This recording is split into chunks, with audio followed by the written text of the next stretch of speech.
कबीर साहेब की जय। आदरणीय परम पूज्य गुरु जी, विश्व वंदनीय दिव्यानुभूति सदगुरु कबीर साहब के चरणों में साहे बंदगी।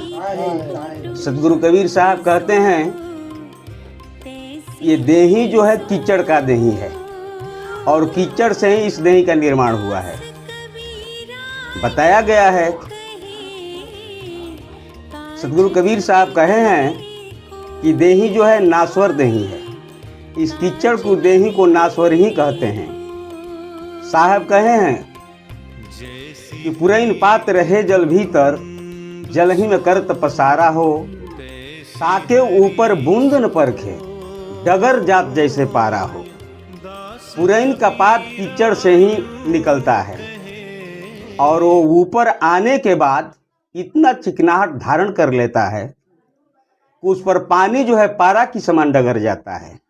उसी तरह से सदगुरु कबीर साहब कहें कि माया में रह करके वैसा भक्ति करो, यह कीचड़ का दही है, वैसा भक्ति करो कि पानी की समान, पुरैन की पात की समान पानी जो है पारा की समान डगर जाए। सत्संगी प्रेमी, इस जिंदगी में न कुछ लेकर आए हैं और न कुछ लेकर के जाएंगे। जाना तो जरूर है, तो काहे नहीं सदगुरु कबीर साहब को बात को मान करके हम लोग चलें। सदगुरु कबीर साहब सही कहे हैं और बताया गया है कि हिंदू का गुरु, मुसलमानों का पीर, 7 दीप 9 खंड में सोहंग सत्य कबीर। कबीर साहब ही सत्य है। बताया गया कि क से करता ब से वीर, र से रमा हुआ को कहिए कबीर।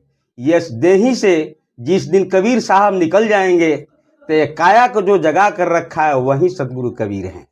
इसलिए बताया गया कि क से करता ब से वीर, र से रमा हुआ को कहिए कबीर। कबीर साहब ही सत्य है। एक तरफ मुसलमान ही कबीर साहब को पूजते हैं और दूसरे तरफ हिंदू लोग भी पूजते हैं। हिंदू गुरु के नाम से पूजते हैं और मुसलमान पीर के नाम से पूजते हैं।